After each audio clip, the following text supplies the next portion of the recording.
Well, hello, everybody. Hey. Welcome back. It's been a while. I don't even know where to look anymore. Where's the camera? It feels like The camera's right been there. so long. Yeah, it's been so long. It's the same place all the time. But this is new again. I for you friends that have been listening for a while, I had a couple of weeks not been around. I had a fourth child, which was a fun addition to the family. You did. You went, yeah. I love, there's this great spot on Jim Gaffigan's set where he talks about how after the second child, when you say you've had a child, people stop congratulating you. They just kind of look at you like, oh, okay, that's one way to live your life. You Amish. I think he said 4 children. Yeah, 4 children. At the fourth child. Yeah. Yeah, and then he's like, having a fourth child's like drowning, and then someone hands you a baby. Totally. That's exactly. Yeah. And I having walked that journey recently, I was like, yes, the man knows what he speaks of. It's pretty accurate. It's exactly what it's like. Well, I only have 3, so I'm fine. Yeah. Yeah, it's pretty easy. Three's a doddle. Like people that complain about 3, they don't know what they're complaining about. Nice. Well, it's been a while, so welcome back to the Red Couch Theology podcast. And we took a few week break there. As you know, if you've been a podcast Are we still listener. at that phase where we still need to clarify the formerly guys drinking tea podcast, or is that past now? I think it's past. That's such old news. It's so long ago. I mean, I miss drinking other tea. podcasts would need to do that, but our podcast listeners are on the ball. I miss we have the intentional practice of making tea. I do too. And I'm planning on getting back to that because I'm going to install the little teapot there and stuff, and we have a little sink. Can we call it the Red Couch Theology podcast featuring the guys drinking tea? No, we can't call it that. We could just have the Red Couch Theology podcast and then happen to drink tea at the same time. And we can still be the guys that drink tea. That can be... I don't think it needs a title. No, it doesn't. It's not a title. It's like... on this first episode of the new year, Alex and I are going to argue about the title of our podcast. It's good to be back, and we have lots of exciting things coming up. So we had Christmas break. We had New Year's break. Some of you have already broken all of your New Year's resolutions. Did you make a New Year's resolution? I didn't. No. Not anything official. I don't. And actually, for those of you that New Year's resolution, don't be an people. idiot. Best advice I ever got. I already broke that. An idiot. I already broke that. Now when I think, what would an idiot do? I don't do that. Yes. When for those of you that are Southie people, I did a little thing on Sunday morning on New Year's resolutions. And the question really was centered around, is actually some of our problem that all our New Year's resolutions are supposed to make us more successful. Yeah. And actually, maybe that's kind of a problem. Maybe our view of success is... We're on it. Everything's working. We're successful at getting a podcast. And I'm successful at always interrupting you while you're trying to say something of significance. I don't know that it was that significant. Okay. But there is this drive towards success, especially in America, which someone once suggested to me has 2 gods, sex and reaching your potential. Like not reaching your potential is like this horror. Self-actualization. We're like, oh my goodness, no. If you mess around in school, you won't reach your potential. You could be a Supreme Court judge or I don't know. President. That's what you choose? I wouldn't, but some people choose it for their kids. It was on The Simpsons once, I'm sure. But there is this just drive towards success, and actually I'm not sure. Like my question on, I actually told this story on Sunday about climbing a ladder. It was this time I was painting a house in Detroit with about 40 teenagers, which is a horrible system for painting a house. The guy that we painted it for said, we're free and it'll be a different color. That's the level I can guarantee for you. You'll definitely need to get it repainted immediately afterwards. Exactly. And you'll have to get your landscaping redone because we'll spill so much. Totally. Yeah. The place, but he was like, it's a different color. You gave me what I was hoping for. But I remember climbing this huge ladder to do the 3rd floor of this house. And when I was going up, I'd said to this guy working with me, do you want to come paint this with me? He's like, I don't want to go up there. I was like, John, if you don't want to go up, just let me know. I'll find a 12-year-old kid that will go with me. You don't have to. And he kind of got bravadoed into it, or whatever the term is. And then we got up there. and it was super windy. The ladder's bouncing around like crazy. And I turned around to him. I was like, yeah, it's a bit high, isn't it? And he was like, uh-huh. And we got straight back down. And so the question for Sunday was, does your ladder have a there? Like whatever you're trying to climb, whatever you're trying to succeed in, whatever you're trying to achieve, does it have a there? Like, will you know when you're there? Will you know when you got what you wanted? Will you know? See, I thought you were going to take that illustration completely differently. A confession. I was not there Sunday. No. So I didn't have like. And you didn't even stay up till midnight. It was probably the best sermon you ever gave, and I will never know. You never know. Yeah. It was. I thought you were going to take the illustration elsewhere, which could have been awesome. I thought you were going to say, you get to the top of the ladder and you realize this is the worst place ever. That's kind of, I mean, what I did say that really. I said, I got to the top of the ladder and realized I didn't want to be there, which is maybe even worse than it being bad. I mean, like getting somewhere that you've worked hard, that you've risked something for, and saying, I actually didn't want this. Or there isn't all this there. effort, all this risk. Yeah, all this stuff. and the thing that pushed me to think about this was that I was actually listening to an interview with someone who knew Mike Singletary, who was famous football player, I think, was it the Bears? No, the Bills. The Bills? Right? I thought it was the Bears. Okay, someone who knows more about football than you or I will correct us in the comments. I have. I'm like 12% confidence. I was 17, so maybe I'm less even. Someone work the Google. 2% confidence. Whoever he played for, and maybe he played for multiple teams, but he won a Super Bowl, which must have been with Bears, because I don't remember the Bills winning a Super Bowl for a long time. Yeah. And apparently right afterwards, he started wearing a cross around his neck, and someone said to him, well, why did you start wearing the cross? And he said, to remind myself, it doesn't mean anything. Like the football thing. Like there is no there. It's like, it's empty. And I was like, that's so interesting. This guy's reached the pinnacle of achievement. And all our New Year's resolutions are to be more like Mike Singletary. And in actual fact, Mike Singletary is the guy that's like, no, you don't want to be Mike Singletary.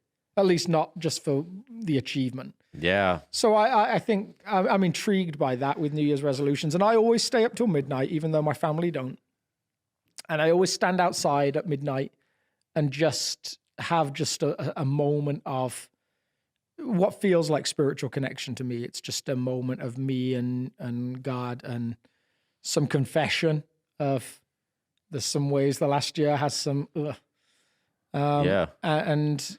Wow, like I didn't even occur to me to make this a great spiritual practice. I'm like horrible. I just went to bed at like 10 o'clock, 10:15. I'm out. Oh, good for you. And also like just so, but the aspirational of God. Is there any way you want this year to be different between you and I?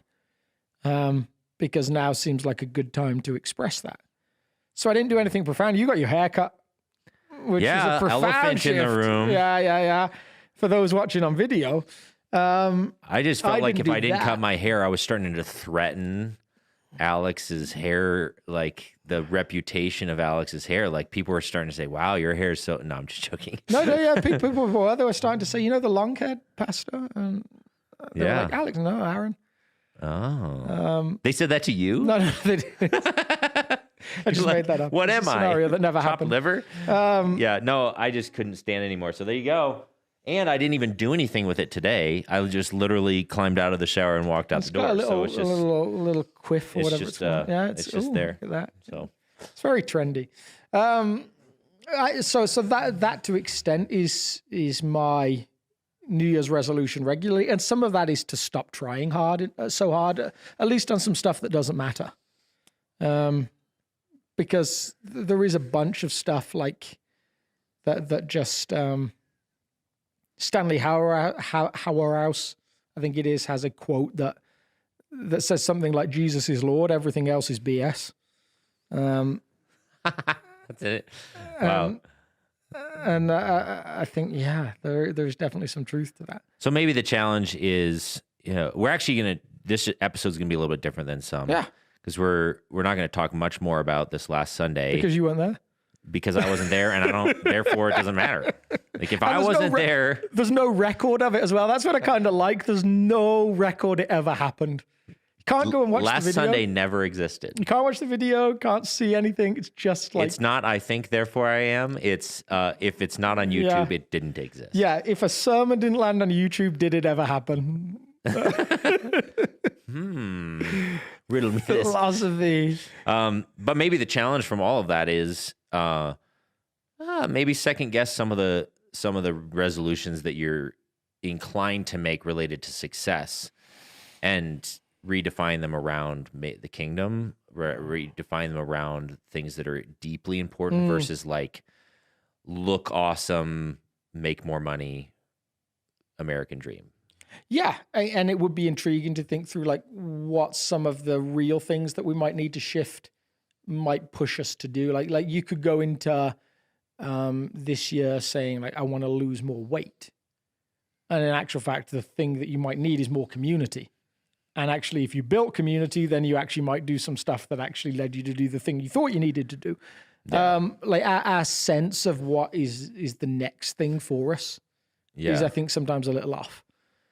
So at least be cautious and sort of gracious with yourself on what do I really need, and what is my capacity to succeed and stuff. There's a whole bunch of questions there. Yeah, sounds like we could do a whole episode. We could do a whole episode on that. We were saying like, we don't have much to go on this week to do an episode, but turns out Alex and I can talk about almost nothing for a long period of time. But I think that like the drive for New Year's resolution actually bizarrely segues us a little bit into what we're talking about with South in the new year. This podcast has a New Year's resolution. Yeah. Sort of. It does, kind of. So let me ask you this. Before we get into the Red Couch Theology's New Year's resolution, what in the world is this podcast and why does it exist? Like, what's your heart? Why are we still here? So isn't it bizarre? Like, I think we... So anyone who's ever written a sermon, and this is true of almost anything you write. Like I remember when I was writing a PhD, it was supposed to be 100,000 words. And my supervising professor said to me, if you can't write 200, you're not ready to write it. Like don't go into it thinking, oh man, I've got to write 100,000 words. Don't go into a sermon thinking, man, I've got to talk for 40 minutes. Almost anyone who does anything like that, and I think the same with leading worship. Regularly, we've talked about a service flow or a liturgy and said, man, we could add and add and add and add to this. Yes. It's time to make a hard decision to cut something. Yeah. And a sermon has a bunch of elements like that. So regularly I'll have like, I could have this, I could have this. And if anything, I've become a little bit more intentional maybe over the last year or so about leaving some stuff out. There were times when especially when I was in my like early 30s and preaching fairly irregularly to adults, at least, I would come with like 2 months of pent up thoughts on theology, philosophy, as well as some kind of That's what title. I'm going to blame my long sermons on. Yeah, and I would just be like I've bottled up all of this into one sermon. Yeah. I'm going to just... Blah, blah, blah. Yeah, I'm going to get that in somewhere because that is profound. You're assigned to this subject, but I'm going to talk about this because I can't help it. And just like you talked about with the ladder a few minutes ago, that there's usually something that you're like, oh, that could go a few ways.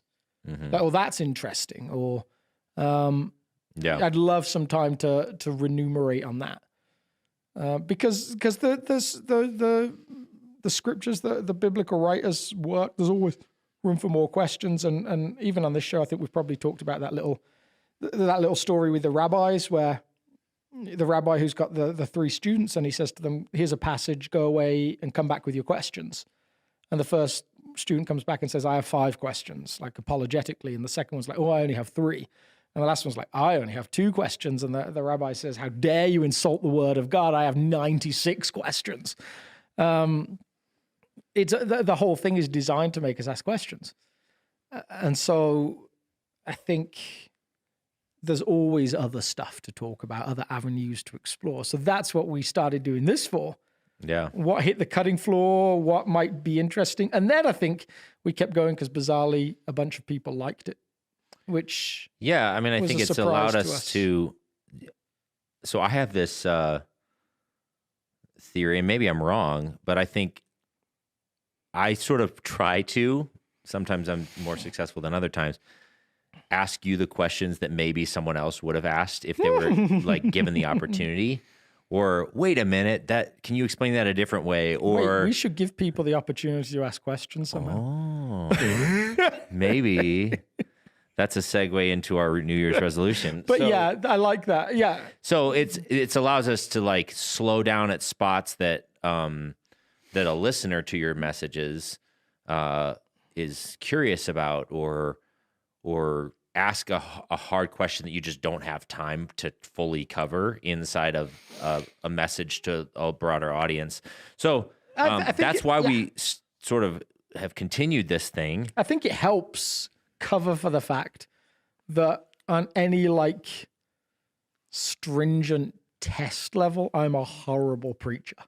Like I have way too much content and I talk way too fast with an accent. And I don't always stick to like what I was planning to say, which when you go to seminary are all things that people are like, don't do that. Which is probably explains why I got such horrendous marks in the preaching classes in seminary. So it does like cover for some of those, I'm going to call them charms, like different ways of being. And so I love that about it. And as I say, bizarrely, some people started saying to us, hey, I like Sunday morning, but I actually like the podcast more, which was fun to hear. Yeah. So, which brings us to our New Year's resolution as a podcast show. And that's to invite even more engagement with all of you. Yes. Sort of. Maybe not even specifically all of you podcast listeners, but more specifically the folks who happen to hear both pieces of content, both your sermon on a Sunday and the podcast. So we're not going to give you the number now. And actually, we're frankly not going to give you the number on this podcast regularly. We are never going to share this number. It's a secret. But if you want to ask questions, there's going to be you'll find out about it through different episodes or whatever, but you can find it on our Sunday morning content, a number you can text and ask your questions. But so we'll announce more details about that this coming Sunday is the idea. And you can text your questions in. We want those questions to be focused around the subject that Alex is preaching on that week. Well, the caveat is this, right? You can send in any question, but we're going to try and focus on the questions for that week. We will ignore you. No, I'm just joking. And then but we'll store them. And at some point we'll maybe we'll throw in maybe. I'm not making any promises. Yeah, that's fair. Never making a resolution or a promise of any kind. That's my motto. That's right. No. So the idea is we're going to have this opportunity for you to engage, and then we're going to give some time in the episode each week to answering a couple of those questions. If we get 30 questions, we might address 2 or 3 of them. So there's no promise that we're going to answer every single question you have. And when I've done this sort of thing in the past, maybe you've had this experience, a lot of people tend to have similar questions. So maybe we can cover more ground than you think, and we'll get to interact with that a little bit. And hopefully that's helpful. I thought about throwing in just like a joke that any questions we don't answer, Teresa DeWitt, our communications director, will respond to all of them by email. But I thought that sounds like a sure way to lose a communications director. Definitely, and rightfully so. So we actually don't have a ton more to cover on this, but I do want to give folks a sneak preview. In light of this podcast is centered around the themes that are covered on our weekend gatherings. So what's coming up? So actually, we are opening this season, which in church calendar language is known as ordinary time. It's like Epiphany is this end of Christmas, which is the 6th, I think, so tomorrow. And then up until Lent, which is right before Easter, is just ordinary time. And so we're looking at a couple of themes during that season. The first is anxiety. Which is just a huge thing. And maybe it always was, but it feels like it's even more so. I was reading the other day, 20% of Americans struggle with clinical anxiety, and it's massively higher here than in any country in the world. Which is, I have so many questions about, like, why in the most affluent country in the world is anxiety the highest? Is that correlation or causation or whatever? And then the average anxiety level of a teenager today is the same as a psychiatric patient in the 1950s. Which, like, just suggests We're doing great, America. Yeah. Which just is so interesting to me. But we've talked about anxiety briefly before, so we'll tap into a little bit some of the language of what goes on in the brain process that leads to anxiety and how it's in some ways a chemical reaction and all those different things. But a couple of things we're going to do that we haven't done before is, one, we're gonna land it very much in time. So we often, I think of anxiety as a future thing. I'm worried about something that's going to happen. What's really interesting to me is it's also a past thing. This thing's happened before and how that relates to the future. And now, I mean, maybe just because of how we're wired, for whatever reason, in this strange country, in this strange decade or year or whatever, it's also a present thing. It's also like this constant question mark between us and other people. How do you perceive me? What do you think of me? How much value do I have on myself? Like there's present anxiety as well. So we're going to look at those different time elements and just ask some questions there. How do I deal with anxiety that stems from the past? Yeah. How do I deal with anxiety that stems from the present? And how the do I future. deal with anxiety that stems from the future? So, And then we'll sorry. does anyone out there get anxious when you just talk about doing a series about anxiety? That's my opening for my sermon. Like, let's make everyone more anxious. And how do you deal with the fact that? So skip his intro. Yeah, skip my intro. If that's you. No, I'm just joking. But also very specifically, as a little giveaway, what do you do if you read the Bible strictly as a list of things to do? When Paul says, "Don't be anxious for anything" or "Be anxious for nothing," that makes me anxious. If I'm trying to just not be anxious, if that's my goal, and I've heard this authoritative word says, "Hey, you, don't be anxious," automatically I'm anxious about trying not to be anxious, or however you say that. I would tend to read what Paul says as more permission. Well, you're giving away your sermon. So we can talk more about that in the sermon.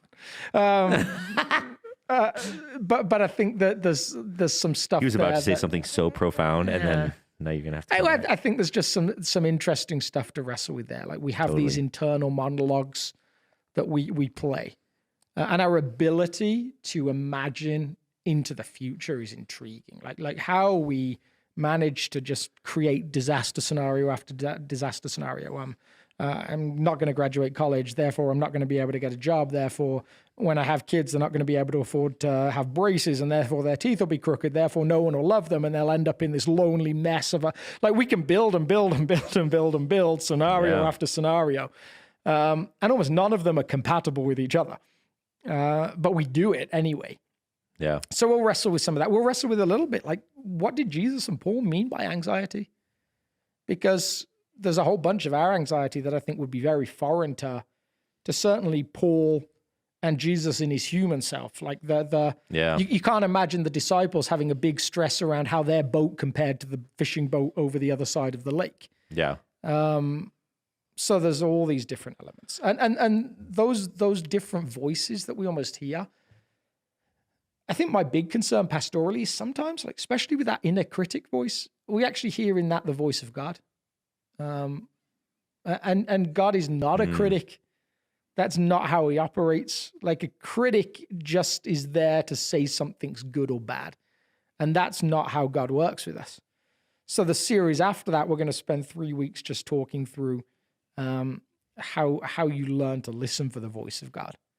Yeah. Now the fun part for me with this new question and answer type time is those are two areas that have a bunch of questions for me already. I'm going to be sending in questions for us to answer that I have. I'm like, So if it pops up in analysis, like, this is a brilliant question, you'll know he wrote that one. whoever asked this is the most profound thinker I've ever come across. I bet he's good looking too. Long haired, no doubt. Oh man. So I think there's a couple of short series there before Lent that have won a ton of formational benefit to them. Yeah. God didn't make us to be anxious people, and not every answer to that anxiety is going to come through a bunch of sermons by me. But we can nudge each other along towards a path of greater mental health. And then listening for the voice of God, to me, is, in all the ways we can do that, I'm just gonna throw it out there, is the most central formational thing. And often gets missed. Like learning to love people and learning to listen to the voice of your Father. That is like baseline what it is to be a follower of Jesus, it seems. Yeah. And we miss out on that a lot, I think. Yeah. So I think that's going to be fun. So this is what we've got coming up. Yeah. So look for that text number on our Sunday morning content. And if you're a podcast person, you can download the sermon podcast as well. And or check us out on YouTube there. And if you want to get that text number, we're not like trying to like keep it secretive here necessarily. No. We just don't have it set up yet. So to-do list I'm creating while on podcast. So I think that's all we have for this week. That was a Anything fun one. else? I don't even know what time it is. I'm not wearing a watch. We still managed to talk for 27 minutes. Sounds like us. Good job, us. That sounds like... Good job, us. That sounds like the Red Couch Theology guys. That's right. Well, we love y'all, and thanks for tuning in, and we will see you on our next episode when we start talking about this anxiety subject and answer some of y'all's questions. See Catch you later. Bye-bye.